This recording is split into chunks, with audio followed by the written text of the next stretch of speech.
Hi, it's currently December the 23rd and I'm recording post-commentary for this playthrough.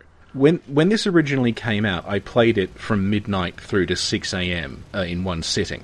So I start out very sleepy and then I grow increasingly delirious until at one point I start impersonating Danger Dolan. So most of that commentary is being cut out for obvious reasons and just because it wasn't very good. And I'm aiming to sort of truncate these episodes as much as possible just because, I mean, most people have played or they're familiar with the DLC at this point, and you really don't need to watch me blunder around the research hall for literally 2 hours looking for brain fluid. So I'm aiming for maybe kind of half an hour per chunk, and it's going to be like just a preliminary run through. Nothing's really set in stone, just kind of things I notice, because I'm not likely going to touch the DLC for quite a while, because I've got other parts of the base game I want to cover before then. It's also probably going to be a lot rougher around the edges than other videos I've done. So it's much more of like a casual thing. It's not going to have anything fancy video-wise, and when I captured this, I actually captured it at a much lower bitrate than I usually use, just because I didn't want to overload my hard drive with 6 hours of video. I am going to splice in some newer footage I've captured at a decent bitrate, though, from my playthrough of the DLC I'm doing now, which is a lot slower and more methodical, and that's the one that will lead to the inevitable up-close episodes on the DLC. The Eye of the Blood-Drunk Hunter kind of confirms a lot of the theories people were having around why so many of the NPCs and enemies in the game were a blindfold. Because it looks like that kind of milky, filmy quality to the eye that's sort of rotting from within. That's something that's an effect of the Scourge. And interestingly, the patch that the DLC was patched in with the 1.7 patch. When you buy the DLC, you just basically buy the ability to access something that's already there. And one of the things that's patched in there is Volta. And Volta specifically only has one eye. So I don't know if it's supposed to be anyone's eye specifically, but it might be Volta's eye for all we know. And we also get this message telling us that we're going to be whisked away outside Erden Chapel. And it's one of those things like Seek the Nightmare Newborn or Ritual Secret Broken, where I'm not sure where we're supposed to be getting this message from. The answer, like, it's a fourth wall breaking thing. It's the developer saying, hey, DLC's outside Erden, go there. But I'm curious, like, what the in-world explanation for those things is. Like, is it something that our character is thinking? Is it something that the messengers are telling us? I have no idea. And when we get to Erden Chapel, there's this amygdala. This specific amygdala really, really interests me, because as far as I know, there aren't any other ones outside of Yahar'gul. Like, they've all come to Yahar'gul, presumably because of the Menses ritual, but then there's this one that's like, no, I'm going to go over to Erden Chapel. And hey, maybe it's just antisocial, I don't know. But when I played the game the first time, I thought it might be attracted to Ariana's child that she has in the sewer, and it's waiting for her to give birth. It somehow knows this will happen. And that's interesting, but the kind of problem with that is that Ariana doesn't necessarily have to give birth there. She can never be sent there, or she could be sent to Yosefka, she could be murdered by Adela. So I don't quite know. Like, there's that very odd room at the bottom of Erden Chapel where you get the Blood Gem Workshop tool. And that room really fascinates me because it's like a tiny mini Bergenworth. It's got the same kind of, it's got the orreys there, it's got the bookshelves, and it's got a note that's entirely about the Bergenworth spider. So it's like, were they kind of testing out rituals in Erden Chapel and managed to get one amygdala, and then they moved on to doing it full scale in Yahar'gul. And it gets really odd because the guy who has the key to that room is Gascoigne. And Gascoigne's also got that music box which plays Lullaby for Murgo, which is a song that the wet nurse seems to react to. So it's almost like Gascoigne has some weird connection to Mensis or to Bergenworth. But anyway, we have this line here. Curse Daphnes, their children too.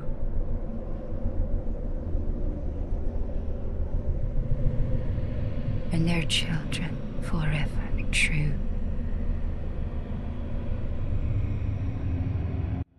Now, this voice is never identified. If you watched the Old Hunters trailers, you'd know that they've actually cut a line off here where this voice would say, "A call to the bloodless wherever they be." And that is a line that is spoken by the fishing hamlet NPC that we meet much later in the DLC. Now, they are completely different voices, so it's not the same character. And it's never really made clear who this voice is. The game contains credits for characters called the Baneful Chanters. And one of the things the Fishing Hamlet NPC says is, "Join with us in baneful chants." So this could be one of the Baneful Chanters joining in with him. Interestingly, it could also be Koz, because it seems like Koz was responsible for conceiving this nightmare and watching over it in the same way that the Moon Presence seems to have conceived and watches over the Hunter's dream. So I'm now going to switch back to my original commentary for a bit, so you can hear my reaction to that weird sun thing. That's not normal. I'm actually currently recording something about the blood moon in another window. And, my contention is that the blood moon's not an actual moon phase. It's a product of the Mensis ritual, and I don't know. That doesn't seem to be normal either, but I guess nothing here is normal. So yeah, you can kind of see why I'm doing post-commentary. But with the benefit of hindsight having beaten the DLC, I think I was on the money talking about the Blood Moon there. Because once we officially complete the DLC and get the Nightmare Slain message, that thing vanishes from the sky. So it does seem to have been some kind of projection, or something to do with Koz, or the Orphan of Koz, that's keeping it there. And yeah, earlier I was talking about how it seems like this area was kind of conceived and is watched over by Koz, in the same way that the Hunter's Dream appears to have been conceived and is watched over by the Moon Presence. And there's that note in the research hall that links the pale blood sky with the Moon Presence very explicitly. So it looks like this weird thing in the sky that we're seeing here, it's like Koz's equivalent of the Blood Moon. Here we find the Old Hunter cap. It's part of 2 complete Old Hunter sets that we find in pieces. The 2 things that we learn from this set are, firstly, there's a old superstition about beasthood creeping up the right leg, and that particular set has like a metal brace around the right leg, and that's the leg that German's missing. And if you watch my Hunter's Dream video, you can see that if we take the Honouring Wishes ending, we lose a leg. Presumably the Moon Presence takes it, and we end up in the wheelchair the same way that German does. So I had always taken the missing leg that German has as a kind of symbolic maiming on behalf of the Moon Presence, that it was saying, you're not going anywhere. But here we get, it is possibly the result of this superstition. Maybe German had his leg amputated because he was starting to succumb to beasthood, or maybe he was worried about succumbing to beasthood. And it's also interesting because when we get the missing leg ending in Honouring Wishes, we're missing the left leg, but German's missing the right. So I do think the Moon Presence does remove our leg in the ending, and it possibly removed German's, but this, it muddies the waters slightly. The other thing, and I actually find this more significant, is that it mentions the old days when hunters were 10 a penny. Now, the hunters here that are wearing the old hunter set, they've been dragged here because of the curse that Koz has laid upon the hunters. And Koz doesn't lay the curse until the hunters go to the fishing hamlet and either, depending on how you interpret things, kill Koz or defile Koz's already dead corpse. So that means that the kind of high point of Bergenworth as a research institute is contemporaneous with the Hunters existing. Because previously I had thought the Hunters was something that was established as a result of Lawrence leaving Bergenworth, and that they had been founded to stop the beasts that were a result of Lawrence bringing the blood from Bergenworth. But now it looks like the Hunters existed well prior to this. So, we're going to have to revise the timeline for the 20th time. I'm now going to switch back to my original commentary for a bit. Looks obviously this is the Cathedral Plaza, and there's the DLC tower. That's what I call it, because that tower is really heavily played up in the trailer, and if you look at the Arnhem skyline, the lighting very specifically picks it out. So clearly this was meant to be important, and they cut it out. So this sort of has a kind of Artorias of the Abyss vibe, where it's like we're sort of fixing... This is like the director's cut of the game, without the worrying about the... Whoa. Oh, it's an actual dog. That's correct, past me. It is an actual dog. And what I find interesting about these dogs is they look like very, very well-kept, very purebred hunting dogs, whereas the ones that they have in Yharnam now are all kind of ratty and mangy, and they look like mongrels. So this is an interesting little detail. It sort of shows how far Yharnam has sunk. And in my live commentary there, I talked about Artorias of the Abyss. One of the things about Artorias of the Abyss is you're seeing the golden age of Lordran when you do that. You're seeing all these great heroes and dragons and things like that you normally only read about. And then when you go back into the present, you see how decayed and awful everything is. And this is an interesting take on that, because you get little glimpses of how things used to be kind of at the height of Yharnam and at the height of the Hunters. But those glimpses themselves are kind of deformed and disfigured. So you get a sense of Ludwig and the Moonlight Sword, but when you meet Ludwig, he's a hideous monster. And I think this is a really, really interesting way of sort of looking into the past, and I don't think it's getting enough love. Now back to my live commentary. It's a good thing I'm recording this audio separately from the video, because it means I can edit out awkward parts. I might not, though, to give you a truly... Oh, fucking hell! Yeah, back to post-commentary again. At the top of these stairs that lead to the Grand Cathedral area, there's this little set piece where what's called a Nightmare Executioner fights off two hunters.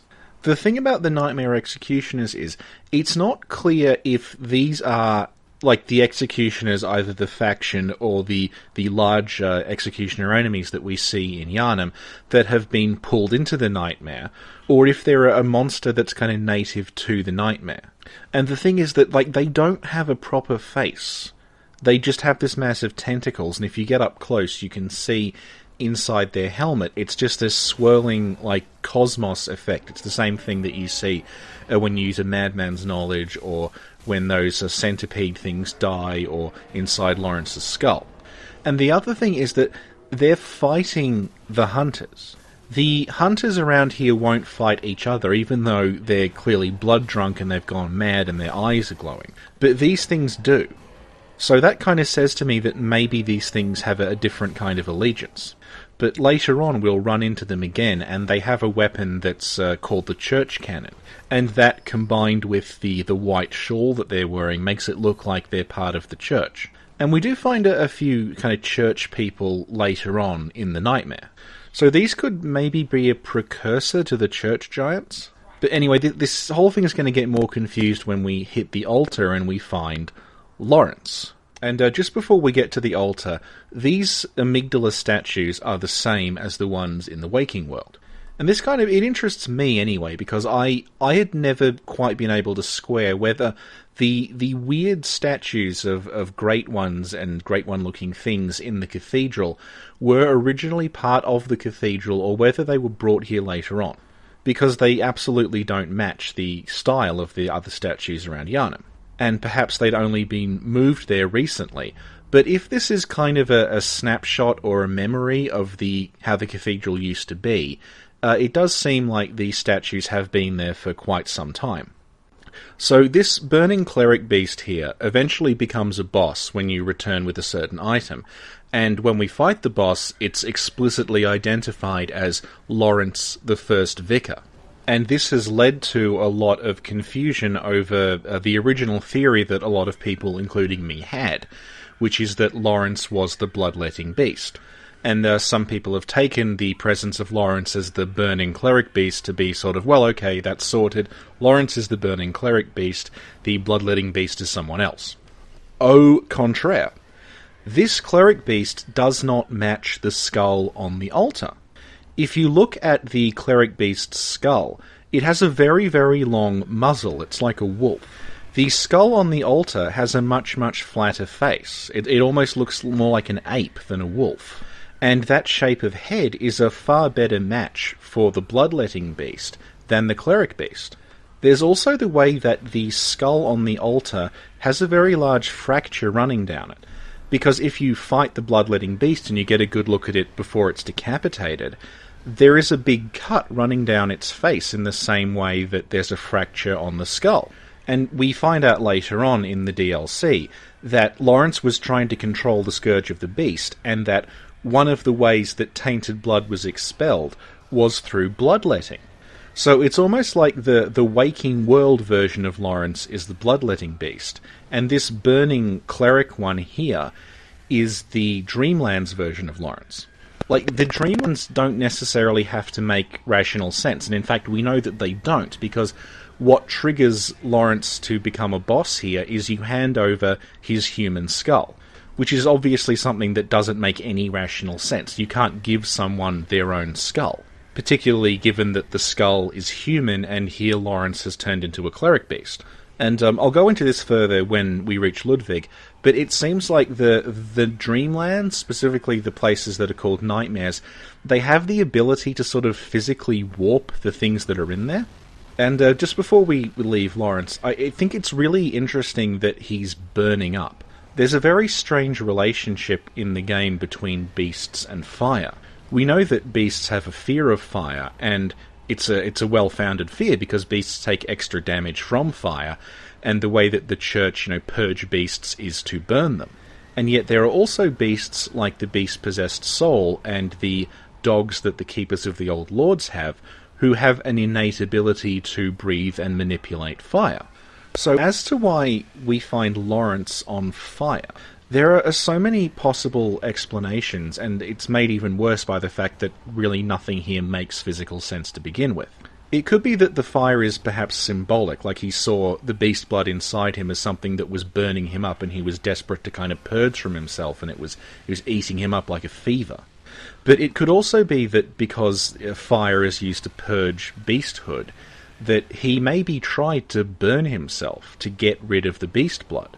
And I've actually always thought that was an interesting idea with regard to ashen blood, because we're told that old Yharnam was consumed by an illness called ashen blood that turned out to kind of precipitate the scourge of the beast.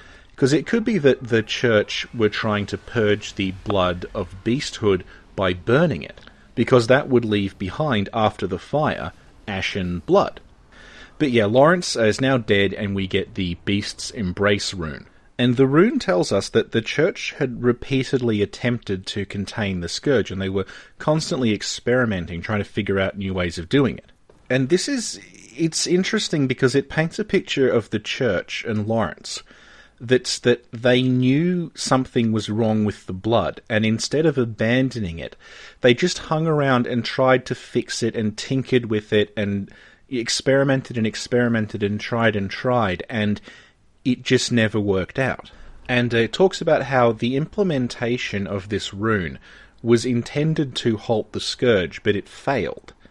But even though it failed, what they found through using the rune continued to aid in their research. And as the rune is dropped by Lawrence, it's almost like maybe he was the one who attempted to use this rune to begin with, and his subsequent transformation is the proof that it failed.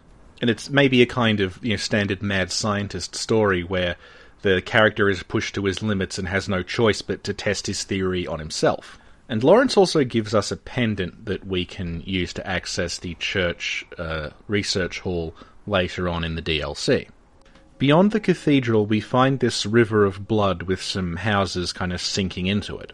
We also find this amygdala, what's either a statue or a corpse. Given the proximity, this might actually be somehow connected to the amygdala that picks us up and takes us here. Further down, we also find this beast hunter who some people have connected to Gilbert because it's near Gilbert's house, and Gilbert eventually turns into a beast under the Blood Moon. I think it's more that this is a reference to Gilbert rather than it's actually supposed to be Gilbert. There are many, many reasons why it's probably not Gilbert, but I'd say the big one is simply that it drops the Firing Hammer badge. This badge was crafted at the Oto workshop, which apparently no longer exists and hasn't for a very, very long time. So it seems like this beast hunter here is someone who was contemporaneous with the Oto workshop, whereas Gilbert is an outsider who's only recently come to Yharnam. So here we pop out and into the River of Blood. This River of Blood with the corpses writhing in it looks like it's inspired by depictions of hell you see on Buddhist scrolls. It might help to think of the different Buddhist hells like we would think of in Dante's Inferno. There's the different circles of hell, and every circle of hell is designed to punish a different sin. And depending on which kind of sect of Buddhism you're talking about, there's different numbers of hells. Some have 8 hells. Some literally have, I think, 72,000 hells. But so one of the more commonly depicted hells is a river of blood, with the sinners kind of submerged in it, trying to sort of reach out. They have names that translate as things like the pool of blood and filth, or the hell of blood and pus, things like that. And just this image of this literal river of blood, and in it there are these corpses that are writhing around, and they're kind of trying to escape, but at the same time they're being tortured.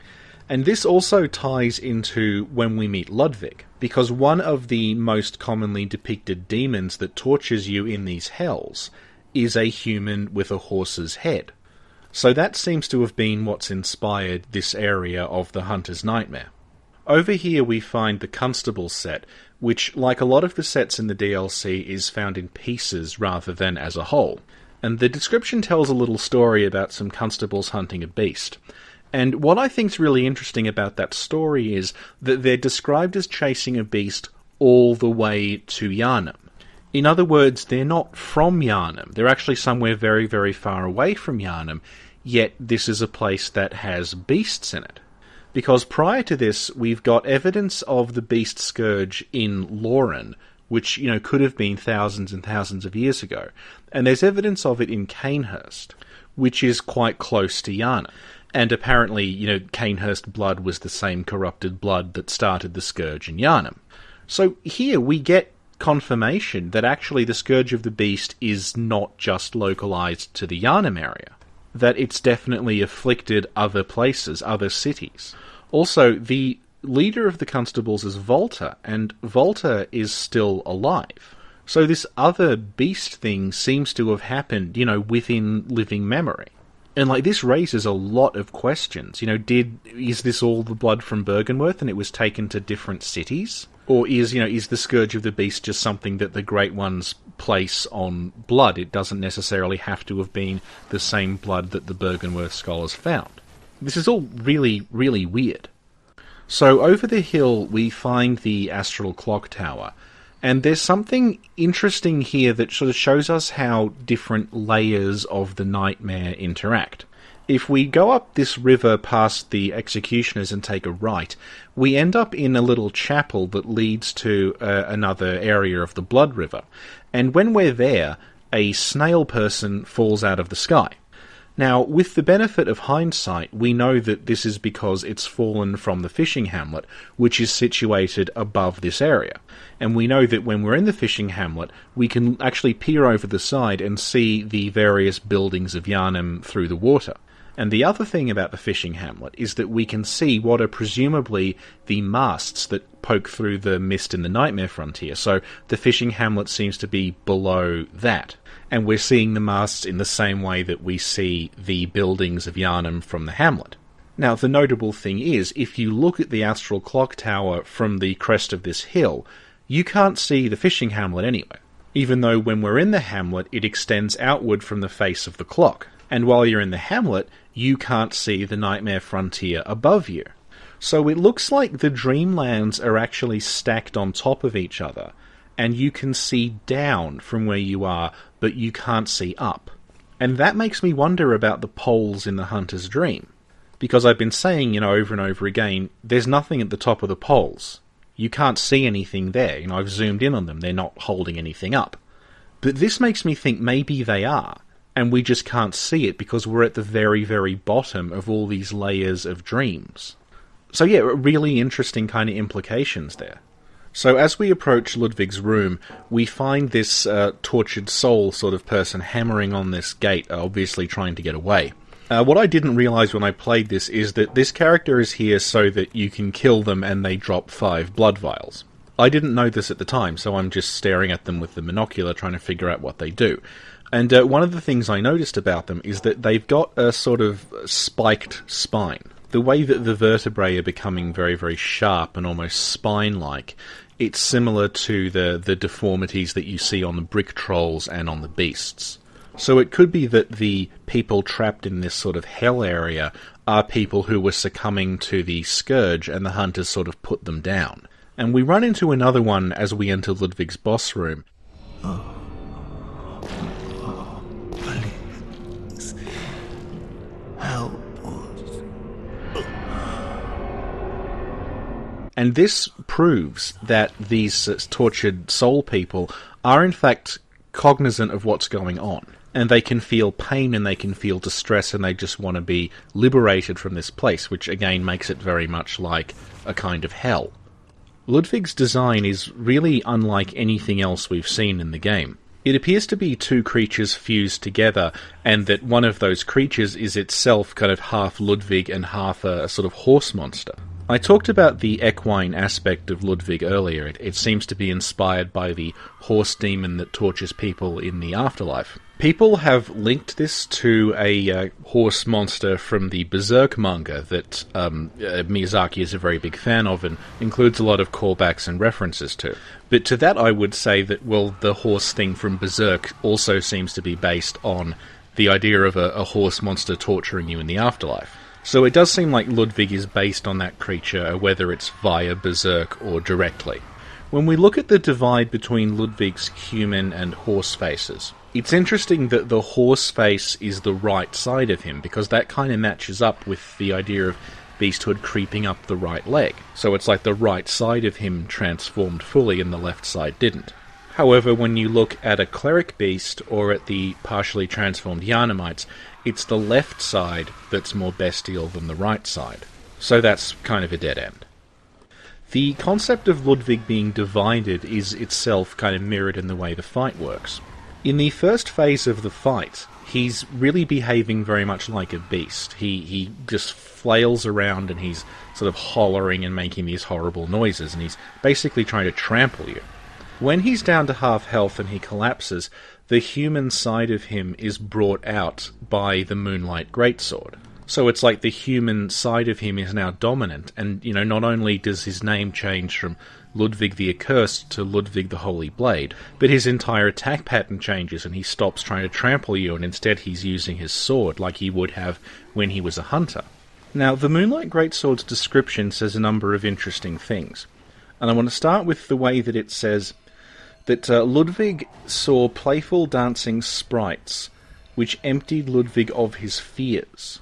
Now, this is significant because prior to now, all the references to fear have been that human beings need fear to stop turning into beasts. Starting with, Willem's warning, you must fear the blood, and because Lawrence doesn't fear the blood, we end up with the mess that we're in now. There's also Amelia praying to Lawrence's skull, saying that the blood soothes our fears. And then you have Eileen saying that without fear in our hearts, we're no better than the beasts. So there's been a very, very deliberate association between fear and humanity. And yet here we have the sword that soothes Ludwig's fears, actually awakening his human side and subsuming his beast side. We also get told that it's a sword that Ludwig discovered long ago. And that really makes me think that maybe Ludwig found this thing in the chalices. It would certainly explain the way that it seems very, very otherworldly. Ludwig also gives us a rune called Guidance when we defeat him, and the Guidance rune says that it was discovered at the same time that he discovered the sword. So it seems like when he picked up the sword, it started guiding him, and that's represented by the Guidance rune. The question, I think, is what did it guide him to do? We know that Ludwig's the first of the church hunters, but he's not the first hunter, and he's not the first person who had an idea to go out and kill beasts. It could have guided him to become this horrible beast, but then that's happening all over Yharnam without the Moonlight Greatsword. We could be looking at a similar situation to the one that Sir Alon finds himself in Crown of the Iron King, where his sword has a personality that's kind of overwhelming his own. If it's found in the labyrinth, then it could actually be a Thumerian weapon designed to hunt beasts. And that could be the guidance, that it's overwhelming him during the beast hunt so he doesn't give up hunting. Final thing of note about the Moonlight Greatsword is how it relates to the Ludwig's Holy Blade weapon. The description of that weapon says that it is said that the Silver Sword was used by Ludwig, but we now know that he didn't. He used the Moonlight Greatsword, and the Holy Blades that we find are kind of bootleg versions. And the way that the Moonlight Greatsword appears to have been kind of expunged from the Church's history, it's almost like they don't want to acknowledge it. So it could be that the Church actually see the Moonlight Greatsword as something potentially very, very dangerous that they don't want anyone to know about. So they create this cover story where Ludwig just used an ordinary silver sword, and maybe because the moonlight reflected off the silver, that's where these stories of a hunter with a big glowing sword came from. And also, on the description of Ludwig's holy blade, it says that the reason it turns from a regular silver sword into a much larger two-handed sword is that the Church were anticipating larger beasts. And that kind of says to me that the larger beast they're expecting is Lawrence, because Lawrence is explicitly referred to as turning into the first cleric beast.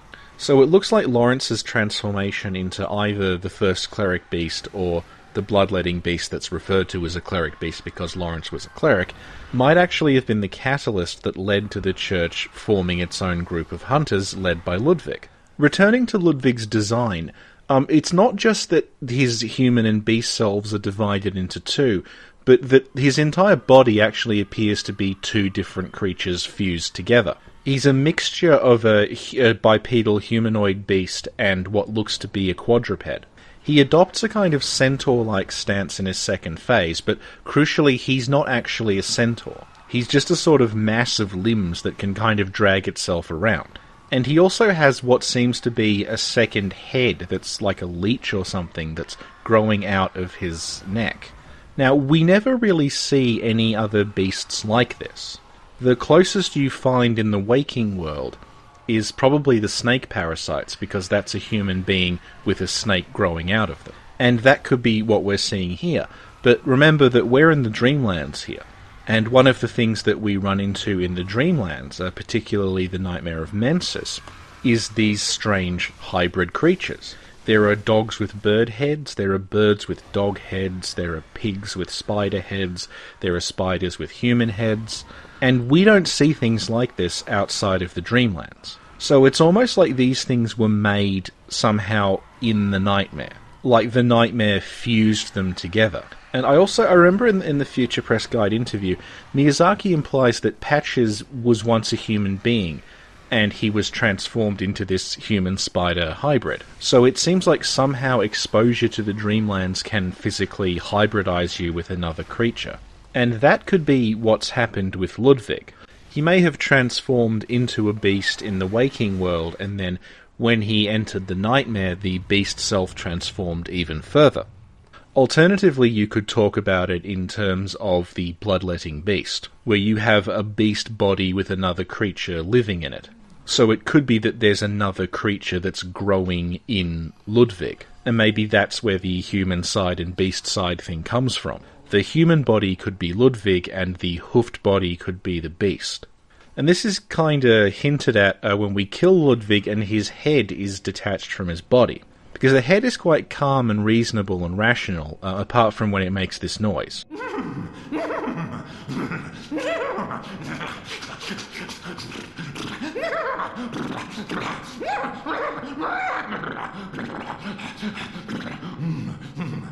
So it's almost...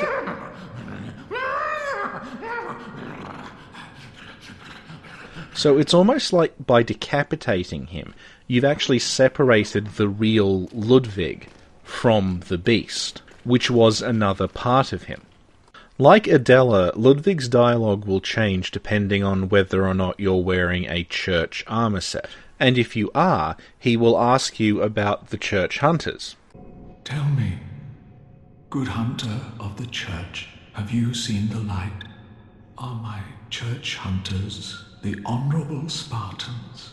I hoped they would be. Ah, good. That is a relief. So this shows that Ludwig was kind of instrumental in creating the church hunters.